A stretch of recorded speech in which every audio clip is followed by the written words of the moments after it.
Out of the 4 available supercarriers, the Nyx and the Hell are known to have the highest possible DPS. The Nyx can achieve about 1 million DPS if it's built for full DPS, and the Hell is actually not that far behind at around 750 to 800,000 DPS, but the Nyx on average does have about the same DPS. The main DPS comes from the defense disruptors on the Nyx because it has a very nice bonus on them. Now there is also a trade-off. The Hell and the Nyx aren't the tankiest. They're actually quite easy to destroy if you have a very solid fleet at your side.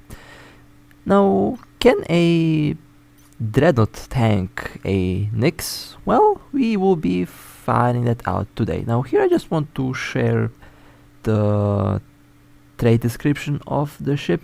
It doesn't get any bonus on armor or shield resistance, but it has a bonus on armor repairs. Plus 30% per skill, a total of about 150% if you have the advanced skill maxed out, but you do get a really scary bonus on the fighters. Now 65,417.96 DPS cold in the station. This Nyx is built for full DPS. It is kind of a glass build, although they still have a lot of shield, armor and a lot of hull. So while they're technically this is technically a glass build, they can still take some hits, but definitely not nearly as tanky as a Wyvern or a Eon. And here you could see the build that they have on the ship. Here you can take a look at the rigs. Triple burst, 1 collision, and the capacitors in this case aren't that important since we are going to be focusing on the DPS outputs for today. Now let me undock and let me show you the active stats of this ship. Should have about 100,000 DPS once the drone bombs are active, although it should hit a million DPS, which is somewhat of a maximum number that you can get on the Nyx. Now let me quickly readjust modules. This time I'll make it more simple this time. I'll just put all the DPS modules on the front, and the special modules will also be at the front so that I have a quick access to everything. Alright, this looks nice. Yeah, this should work. And let me turn on all the damage mods for the fighters. So 95,763.65 DPS with the fighter arrays activated, which is really good. Now with the bombarding plant you get a bonus of 300%, although technically the math does quadruple, in some cases even does a ×5 with your DPS with the bombard tactic implant. So technically we are looking at somewhere around 500,000 DPS, maybe a bit more than that with the bombs active, and the defense disruption burst projector will technically double the incoming DPS on the target, which can kind of be calculated as basically doubling your DPS. So I have around 800 to 1 million DPS effective on target once I activate all the modules. Weird math, I know, but that's just how things work. So around 800,000 to 1 million DPS on the Nyx. Now the Dreadnoughts that will be shown here will be around the same build with the as I used with the Wyvern. Now these are the Dreadnoughts that have survived, since we have already established that the battery builds are not going to live long versus a full DPS super capital. They haven't been able to tank, well, with the exception of the Naglfarr, they haven't been able to tank the Wyvern, so they will not be used in this video, since if they can't tank the Wyvern, they definitely can't tank a Nyx. Now this is the Naglfarr from the previous video, same build, basically same rigs, but I might actually add one extra capacitor battery on this ship. Undocking. Because I believe that it can easily sacrifice one adaptive or even a reactive for one extra capacitor battery. The ship should technically be able to survive that without a problem. 7 million hit points, 723,000 in shield, 88, 89, 91 and 90% resistance, which was enough to tank a Wyvern, but is it going to tank a Nyx? Well, we will find that out today. Now, I said that I'll be changing the build a little bit. So, last time when I used this ship, the capacitor was a big problem, and I've kind of figured out that using a mixed, a balanced build plus a little bit of integrations should be quite good. So I'll be doing that with the Naglfarr, since I trust this ship quite a bit. It did last really well last time. I expect that the Naglfarr will last really good in this video. Now I did sacrifice a little bit of resistance, so let me undock and let's take a look at the active stats with this current build. The damage control is basically a must-have. If you don't have a damage control, your chances of survival against a DPS super capital are quite low. 6.69 million hit points. Actually, not that. Didn't sacrifice much actually. Still a solid tank. So I have high hopes for the Naglfarr. I believe that this is still going to be the champion in this tank test. It was a champion last time. I believe it will be the champion this time. Docking request very accepted. interesting ship, very tanky, and I believe that the Naglfarr will remain the champion in this test. Now I also have the second Naglfarr here. This is the one that has survived the previous encounter with the Wyvern. This is the cheap one with a cheaper build, basically same modules but different rigs. This time it has no integrations, so we will see how this will do versus a Nyx. Basically, if it can survive the Nyx, it can survive the Hell, and most likely will be able to survive the Eon, although the Eon has neutralizers, so we'll be interested to see how that will affect a battery powered capacitor Dreadnought. Now this is the Moros, has the same build with I think I will keep the same build with the Moros, because I feel like if I were to reduce the resistances it wouldn't be able to tank much, since it did kind of struggle with the Wyvern, although not much, but I feel like it was struggling a little bit. And just because of that feeling that I'll keep the same build with the Moros. And there is the Phoenix. The Phoenix didn't do that well, had a lot of capacitor problems, so we will see how it will do in this test today. I feel like it might do better versus the Nyx, although the capacitor might remain the big problem on the Phoenix.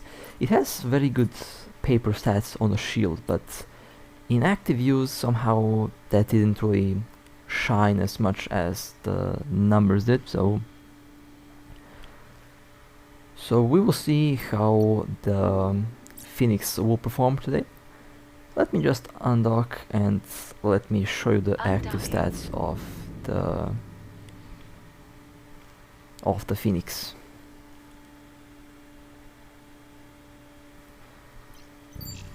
Same rigs, same modules, haven't changed anything on this ship. It's the exact same ship from before.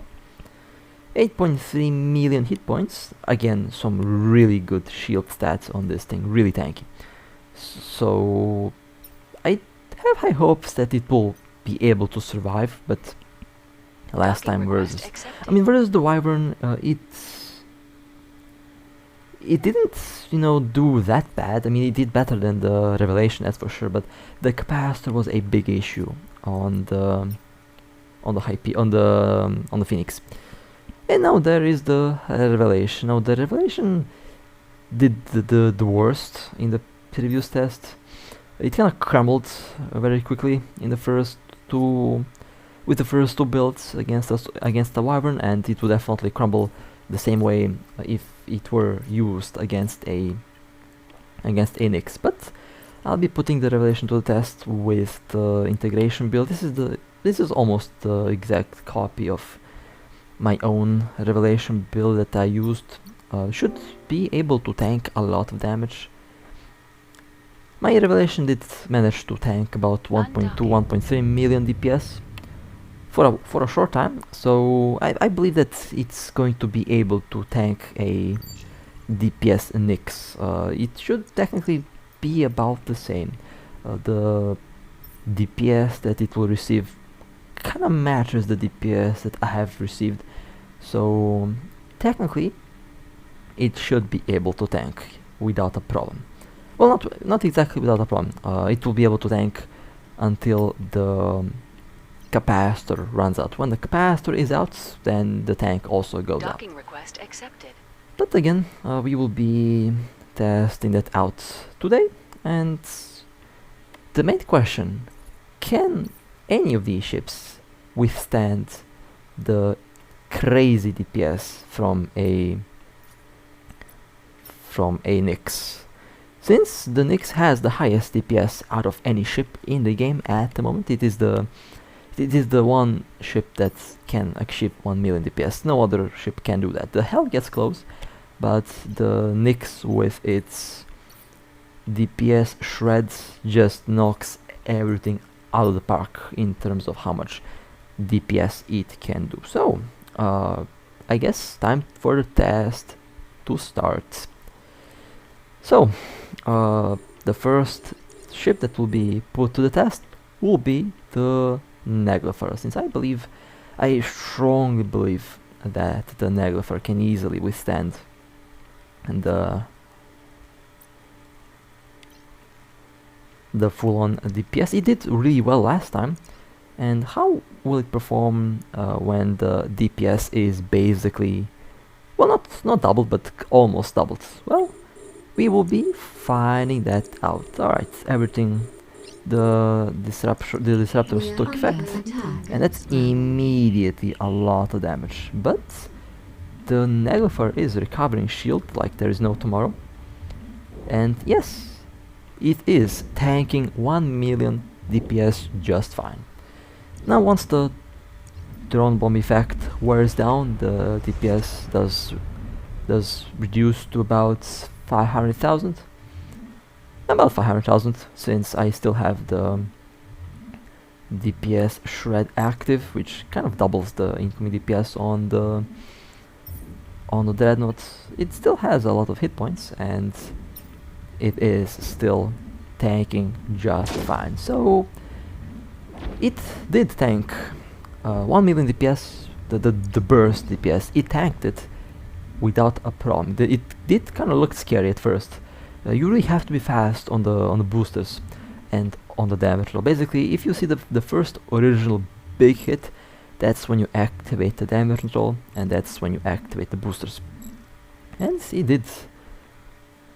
did hold really well. I have no complaints. It held out really well, and as you can see, the Naglfarr is effortlessly tanking a DPS Nyx.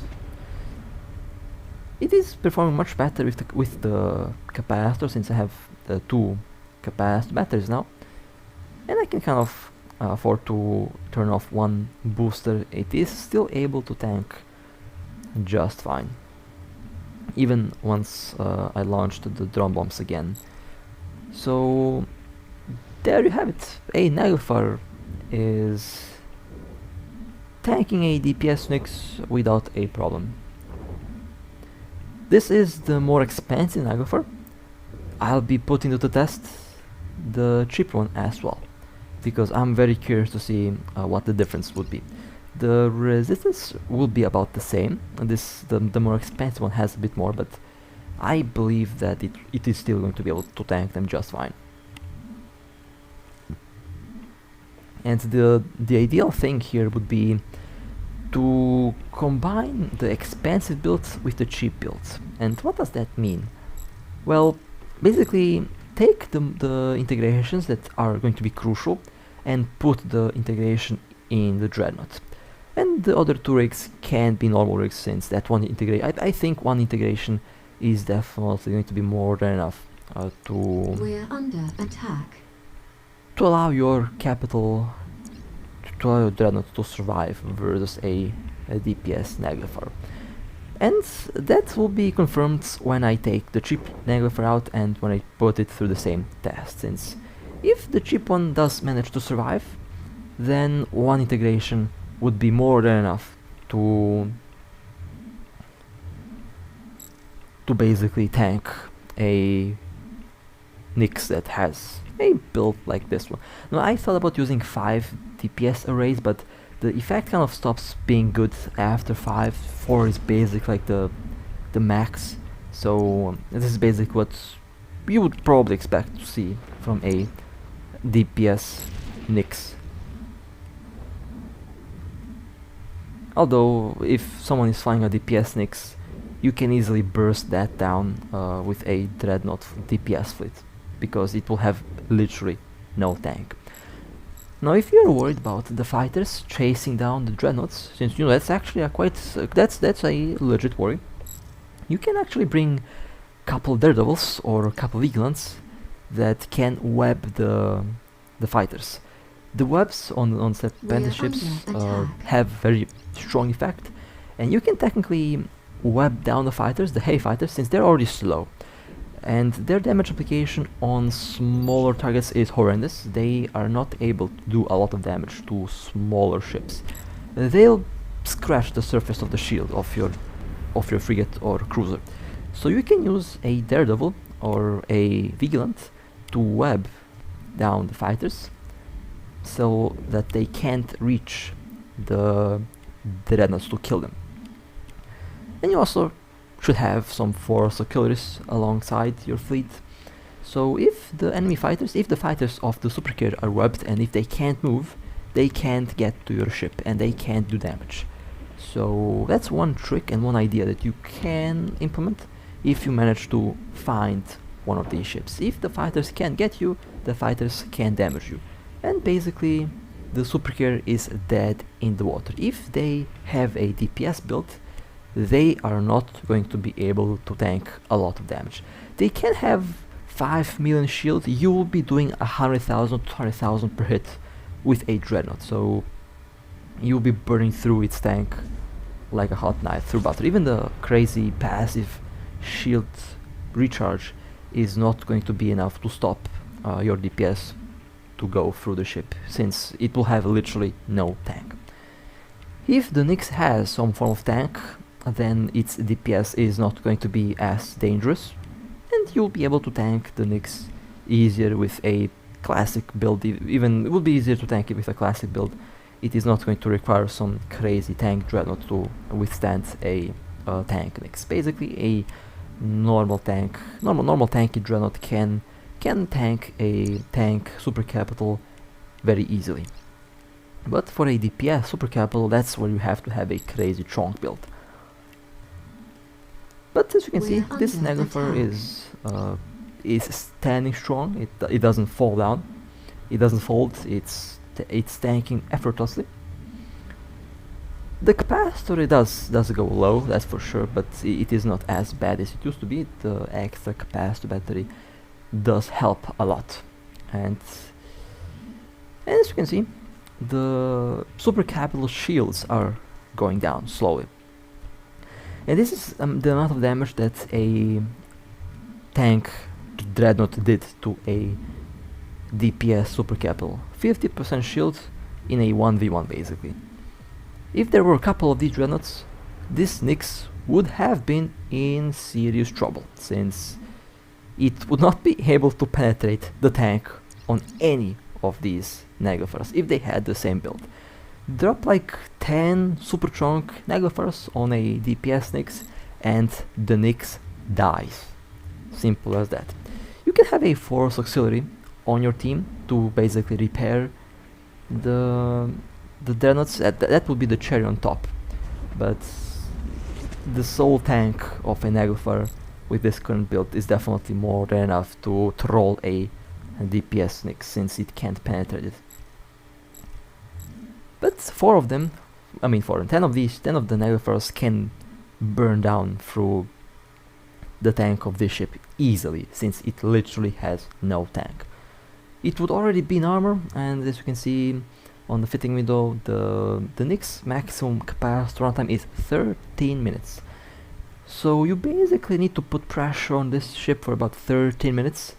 That's the estimated time, but even if it has the super carrier module that recharges the capacitor, you will be going through its tank without a problem, since it has literally no resistance, and you will be going through its tank without a problem. Another one with a maximum possible 1 million DPS. Well, the Naglfarr holds. It is tanking. It is tanking without a problem, as you can see. Very impressive, not gonna lie. This is like literally tanking about 1 million DPS without any logging, only the tank, only the boosters. I am impressed. The Naglfarr is it lives up to the name of being the tankiest Dreadnought in the game. The Naglfarr was already known to be the tankiest, and this just further confirms that that's the case. So, if you're worried about super capitals, if you're worried about DPS super capitals, and if you don't have skills for it, or if you plan to build a ship that can potentially bait them or tank them, the safest option would definitely be a Naglfarr, since as you can see, this thing is tanky. But the main question remains, can a cheaper build achieve the same level of performance as the more expensive one? Well, I guess it will be time to find that out. So I am going to bring the cheaper one, and we will find out to see if this build can actually tank this Nyx. I think it can, but I could be wrong, so one way to find it out is to YEET, and well, let's see if the Naglfarr survives. I think it will, and I really hope that it will, because if it does, then one of the builds that I have imagined would definitely work really well on this ship. Basically, if it does survive, you need like only one integration for a safe, stable tank versus a Nyx. Of course, having logistics, having logists at your side, having like guardians and things like that will make tanking easier.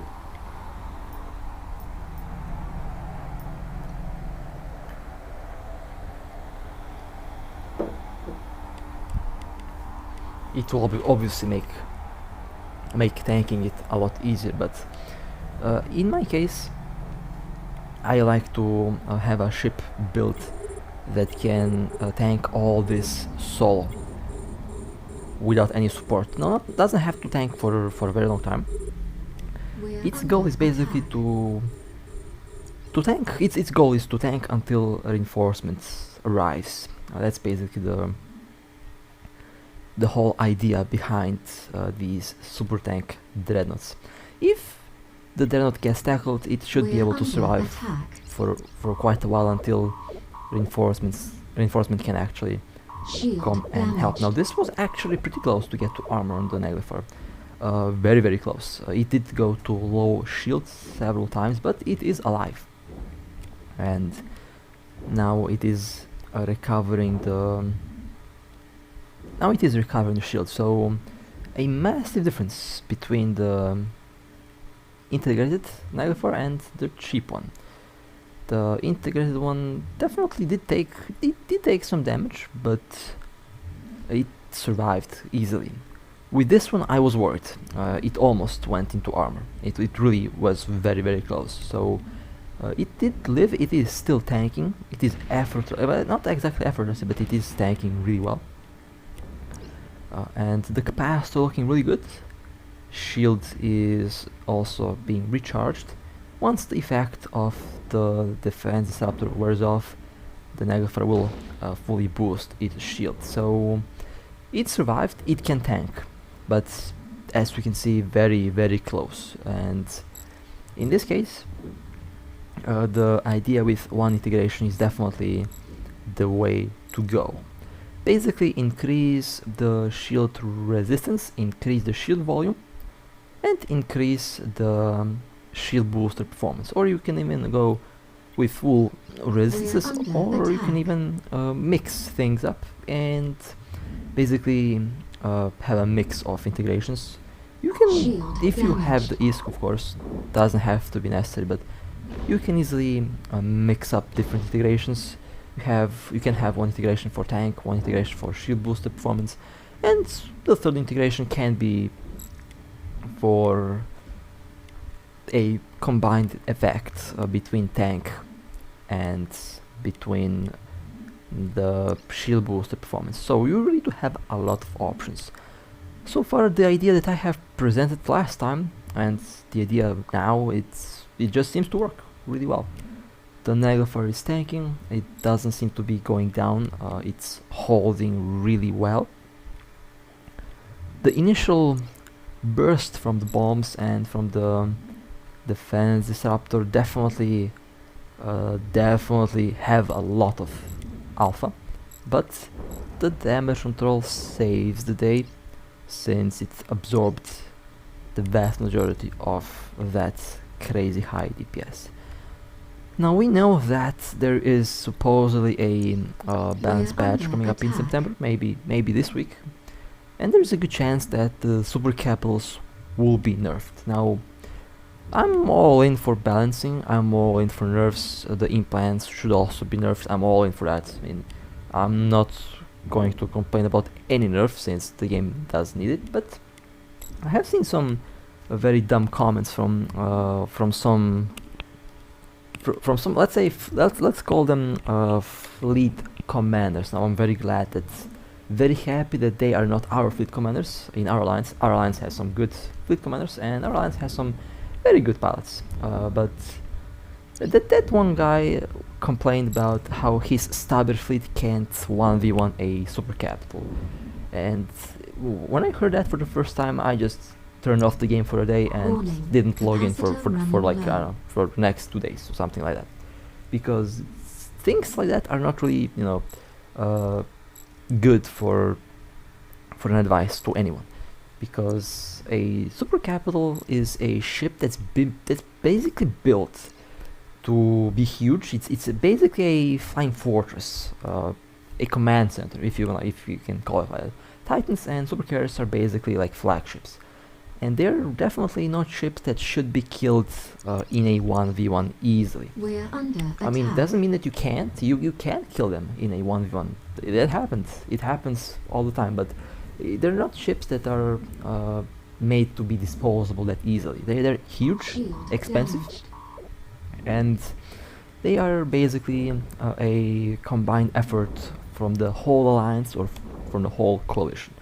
So not really something that a single player can easily do. It requires a lot of materials, it requires a lot of blueprints. It is designed to be a group effort ship. So yeah, kind of hilarious how that and that palette is supposedly their ace palette in the whole alliance, by the way. Kind of sad when you think about it, but yeah, that's just how it is. They want to 1v1 a super capital with a stabber, and they want to win. I've heard some very dumb stuff and very dumb things in EVE, in a lot of other games, but this just takes the cake. It just knocks it out of the park. And they also talked about how a super capital cannot be killed within the same ISK value. Like, what does that even mean? I think the thing that they try to say, how you can gather 1.5 trillion of dreadnoughts and can't kill a super capital, which is also worth 1.5 trillion. And that statement by itself is false. That statement is false, since 10 dreadnoughts kill a DPS super capital easily. If it's a tank super capital, bring a lot of dreadnoughts, which is still going to be a lot less than 1.5 trillion, and given enough time, the super capital dies. Just how it goes. So yeah, that's kind of weird. Why do I have to explain that? I have no idea. Warp Well, drive I guess active. you have to explain it to some players, but vast majority does get how things work. So in that aspect, I have no problem with. So that was the Naglfarr. It performed really well. Very happy with its performance. Now it's really time to take out the Moros. The Moros performed really well last time. However, I'm a little bit worried that it might be wiped off the grid, since I don't really know how armor will work versus a ship that's designed to basically shred armors. But we are about to find that out. So Moros is in position, and now let me reduce the resistances on the Moros, and when the effect kicks in, I'll just go all out on that thing. Alright, think effect is okay. Effect kicked in. Launch the fighters. Let's see what happens to this Dreadnoughts. Ooh, Jesus Christ! That's exactly what I expected. My damage control came online a second too late, but it was able to withstand. And those are some big fat armor repairs, but that was close. This was close. The Moros went below 70%, below 30 or 40% armor. But the effect of the bombard is now offline, and the Moros is still standing still, almost fully repaired, and yeah, it can survive that type of alpha damage. As we can see, the damage control does remain the most valuable and most important module in order to survive such an encounter.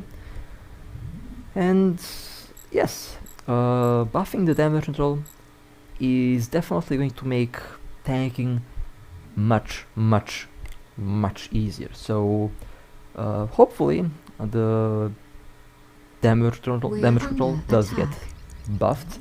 Basically, when I say buffed, not really buffing the effect. The effect is really good already. Basically, they can extend the activation time by another 13 seconds, or perhaps even having a full-on minute duration time, or perhaps even making it a active module. Basically, you activate the damage control and it just works all the time. It used to be like that in EVE Online a long time ago. Basically, it gave you plus 50% on shield, armor, and hull on all damage types. It was a very important module on all ships, and this game kind of needs to have a module like that, so that you can easily withstand so much crazy DPS that we have in the game nowadays. Or if not a active module, having a 1 minute active time and then a 60-second cooldown, I think that would be pretty fair as well. So the damage control definitely can be buffed, and the damage control can kind of help the capitals can help any ship and all ships in the game to tank a lot more damage. Warning. Would make things a Capacitor lot running more low. interesting for sure, since the battles would be the battles would be longer again, and they would be more exciting. I mean, it doesn't mean that they're not exciting now, but longer fight usually is the more fun one, at least from my experience. Well, the Moros is tanking really well. The capacitor on the Moros is also okay. It's the same capacitor. We'll have the same capacitor issues as last time, since I have only one capacitor battery, and I feel like having the extra tank in this case was definitely worth it, since I don't know how much I think it definitely helps a lot to have the extra adaptive on the Moros. Oh, and no storage. Alright, well, looks like I'll have to quickly solve that. Now, someone asked me why I don't use the same type of fight. Now, the Gallant fighters, the Gallant heavy fighters, have the highest DPS, and they do thermal damage. I can easily have over 1 million DPS if I were to use a single type fighter, but the problem with that would be that a yellow hardener is basically going to completely reduce that DPS by 90%. Literally, like it would have 94% thermal resistance, and I would do 4% of my maximum DPS. So using one damage type on the fighters is definitely not a good idea if you are a super carrier pilot, since a yellow hardener easily just wipes away your DPS like it doesn't exist. You will be doing about 6%, 6 to 5% of your maximum possible damage. With a build that has several different fighters of several different damage types, you do counter a yellow hardener, and that way your DPS is going to be more accurate. Your DPS on screen that you see is going to be most likely applied to the target. So that's the reason why I have the current fighter option that I have. I have 3 thermal, 1 kinetic, and 1 explosive, which does counter the reactive hardener quite well, since it has to constantly balance between the 3 damage types, which in result will definitely reduce the maximum effect of the hardener. Well, the Moros survived a second impact with full DPS. That damage control is definitely a lifesaver, as we have already seen with the previous video. The battery built Dreadnoughts would definitely get torn to shreds in seconds. They can have a good capacitor, but the amount of DPS, the amount of alpha damage that they receive is just going to be too great, too big in order to tank that with that build. So resistance and a damage control is definitely the way to go with a build that's basically designed to fight with super capitals. Of course, if the super capital that you're fighting has tank, you'll be tanking their DPS without a problem. It would basically feel like you're tanking another Dreadnought. So if you're fighting a tank super capital, you don't really have to worry about them breaking your tank. It's not going to happen that easily, since they will not have the DPS required to just burn down your capital in a couple seconds. A DPS super capital may have that, may be able to just delete a badly built Dreadnought, or just a Dreadnought that's not built to fight with super capitals. Warning, capacitor running low. Makes me curious to see how a Titan would do, although we don't have Titans yet, but I can only imagine what type of DPS they would do. Would be funny to actually tank the Doomsday from the Titan. That's something that I'll definitely try to make it work. Now let's see how the Revelation will do versus a DPS Nyx. Now, since I already have some experience with receiving about a bit more than 1 million DPS, the Revelation should be able to tank it just fine. The problem the problem occurs when you have no capacitor. You can tank and you can out repair the DPS, and you can basically survive the high burst coming from the enemy, but you Warp can do drive that active. for as long as you have capacitor. But if you don't have capacitor, you can't repair and your ship will just get deleted. So that would be the main drawback, the capacitor. Now I could technically add a second capacitor battery and I can sacrifice a little bit of tank, but based on my previous experience by being junked by 20 Dreadnoughts with about 1.3 million DPS combined, I figured out that with the Revelation, tank literally might actually be everything, since that tank back then saved me. So this build is kind of already not exactly rated to live long against a lot of DPS, but it can withstand crazy amounts of DPS for quite a while, basically until your capacitor runs out. So let's see what will happen to this Revelation here. Under attack. Okay, everything is loaded. The DPS shred is activated, and that went through the shield like a hot knife through butter. But the armor definitely is much tougher. And now the bombard tactic implant is offline. The DPS shred is still active, and the Revelation is taking about 500,000 DPS now. But as you can see, it is effortlessly tanking without a problem. Now the difference between this Revelation and my personal Revelation is that this Revelation here doesn't have the thermal circulation implant active, so it doesn't have the extra 20% armor resistance that my Revelation has. So it can even be tankier than it already is. And even without the thermal circulation implant, it survived. It survived really well.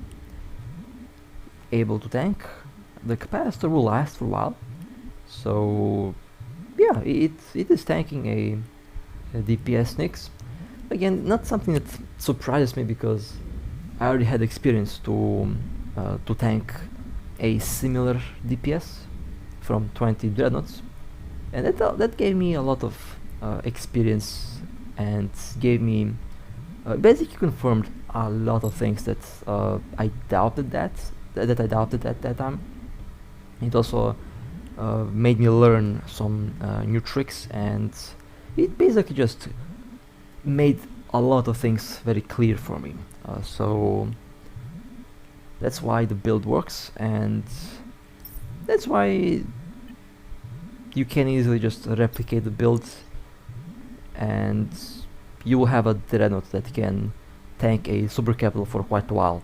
Basically, it should last until reinforcements arrives, and when you do get reinforcement, you have higher chance. Your chances of survival are much higher, since there might be force auxiliaries coming your way, logistics, set battleships that do up the fighters, a lot of Dreadnoughts, and then the super capital might be in trouble, since if they can't warp off, if they get bubbled, they are doomed, since they don't have enough tank to just tank everything. They can tank, but their ship will just slowly go down, and in some cases, if they literally have no tank, in the case of the Nyx and Hell, since these two super carriers, as you can see, they have repair bonus, but they don't have resistance bonus.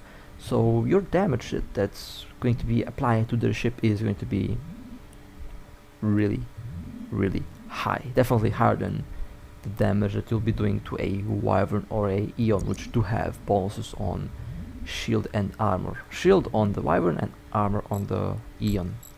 Warning, capacitor running low. And so far this revelation is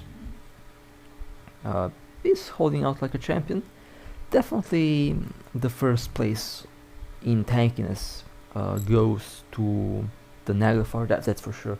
Now, as for the second place, that's kind of a interesting thing to talk about, because I feel like the revelation did better in this case here. I feel like the revelation tanked better than the Moros. We're The under Moros attack. was really close to getting yeeted, although the revelation wasn't. The revelation actually tanked like a champion. So at the moment, I would say the revelation goes to the second place, and the Moros is the third place at the moment. We will see how the Phoenix will perform. Although I feel like the shield Dreadnoughts will definitely be the first and second place in this case, since the Phoenix is really tanky. Although last time it didn't really tank much for some reason. I guess it just how it goes. I mean, against some super capitals, a Naglfarr will be good. Although to be honest, I would say the Naglfarr can be good against all super capitals at the moment. That's just based on my experience here, but we will see what will happen. Still have to test out one more Dreadnought, and then next time I'll We're be under attack. testing out the. I think the Hell will be the next one. No, the Hell doesn't have any Warning. bonus on Capacitor the running low. defense disruptor, but it does have mass webs and basically mass points. The engine disruptor in this case. So it will have a lower DPS.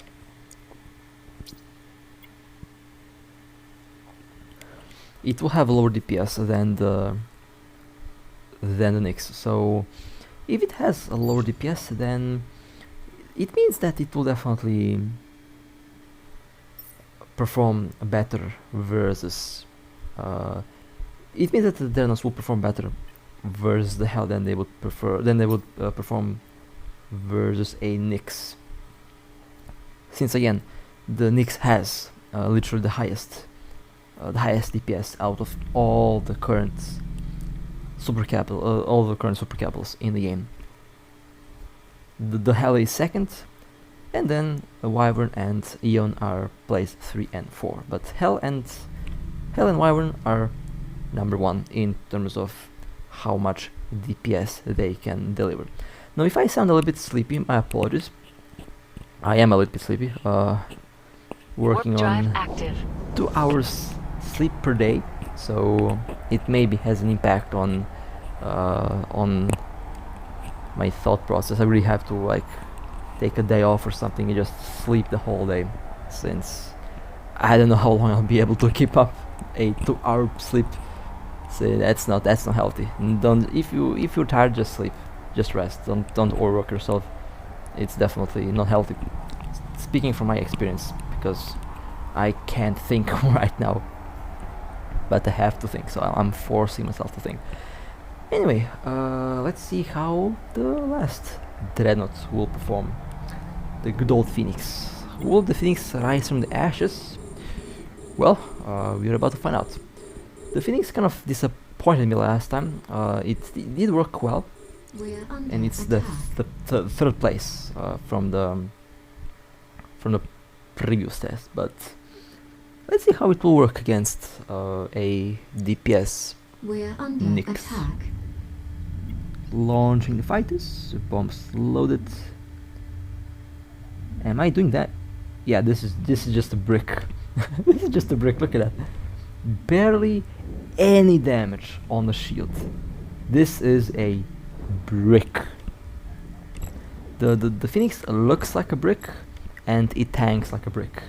Literally, yeah. This is better than the Revelation, We're and under definitely attack. much better than the Moros. So as of now, the first place will go to the Naglfarr. Second place will go to the Phoenix. Third place will be to the Revelation. Fourth place to the Moros. Although the Revelation and Moros were quite close, but I feel like the Revelation was able to tank a little bit better here. Although you guys tell me in the comments what you think about that, but the Phoenix barely took any damage from full-on DPS, and it's tanking. Although the main issue with the Phoenix here with this build is the same issue as before, and that is the capacitor. The capacitor on this thing is running low pretty fast, so you can easily troll a DPS super capital with the Phoenix, but you will not be able to be there for a while, so you really need to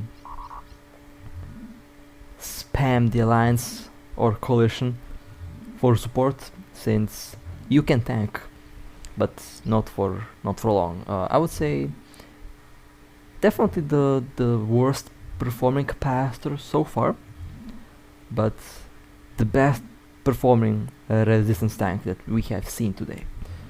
The Naglfarr is still first place because it can tank easily and it still has a very good capacitor. The Phoenix second place because it just can tank really well, but the capacitor isn't that good. The armored Dreadnoughts are placed 3 and 4 because they have good capacitor, but the damage that they took from the Nyx was just immense. So yeah, on the tankiness scale, the shield tank Dreadnoughts seem to be working really well against the Nyx. Meanwhile, the armor tank ones seem to be doing okay, but definitely not as good as the shield tank shield tank Dreadnoughts, which is interesting. So depending on basically you can I would still say if you want a ship that will work in any case, in any scenario, a Naglfarr, definitely a Naglfarr. That thing just tanks.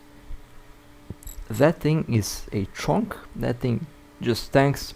Doesn't matter what you throw at it, that thing will stand still and it will tank. But if you don't have skills, then you can basically decide which one of these ships would work the best for you.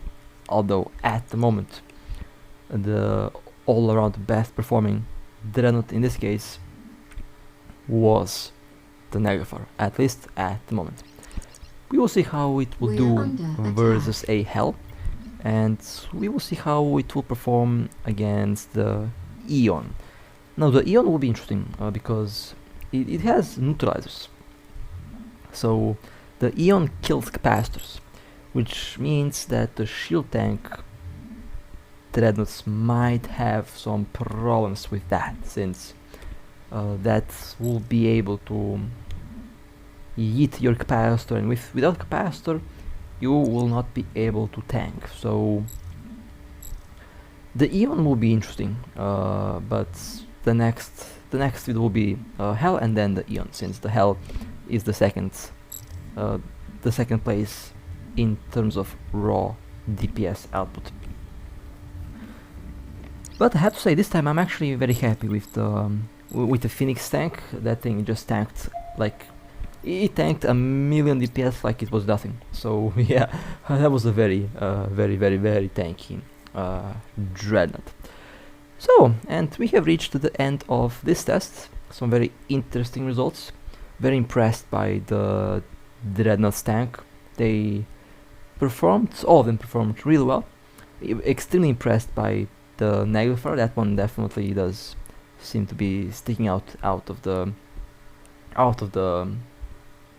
4 capitals that we have seen here. So with that being said, hope you guys enjoyed. If you want to support me, feel free to like and subscribe. And with that being said, stay safe, fly safe, and as always, I'll see you next time.